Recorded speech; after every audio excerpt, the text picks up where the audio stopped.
నీకు ఎక్కడో బాగా ఏంటంటే వీళ్ళని ఎక్కడో అనగదొక్కుతా అది అనుకుంటున్నట్టున్నావు, కానీ న్యూటన్స్ థర్డ్ లా గుర్తుపెట్టుకో జరా. To every action there is equal and opposite reaction. ఈ గడ్డ మీద ప్రతి ఒక్కరు నువ్వు గింత చేస్తే ఈడ జైలు కొత్త కాదు. ఇక్కడ ఉన్నటువంటి వాళ్ళందరూ కూడా ఎవరి వారసులు అంటే 369 మంది తెలంగాణ ఉద్యమంలో నువ్వు పొద్దున్నేస్తే తిరుగుతున్నావు కదా, ప్రదక్షిణ కొడుతున్నావు కదా.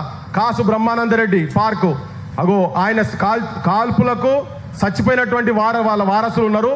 1200 మంది ఆత్మ బలిదానాలు చేసుకున్నటువంటి వాళ్ళ వారసులు ఉన్నారు.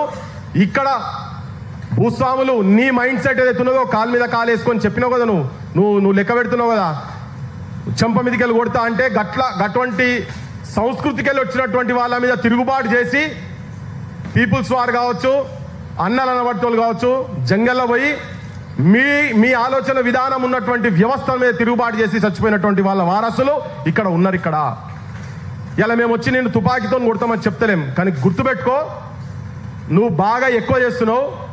నువ్వు రాజకీయంగా పర్మనెంట్గా భూస్థాపితం కాబోతున్నావు.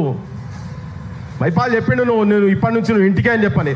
నీకేమున్నదో లోపల మాకు అర్థమైతలేదు. మరి నీకేమైనా ఫ్రస్ట్రేషన్ ఉంటే మీ ఇప్పుడు ఇన్ఛార్జ్ ఆమె పాదయాత్ర చేస్తుంది కదా, బహుశా నీకు మీనాక్షి నటరాజన్ అని చెప్పని నాయకత్వం పోతుందేమో అని చెప్పి నీకేమైనా భయం ఉండొచ్చు, కానీ సోయికి రా.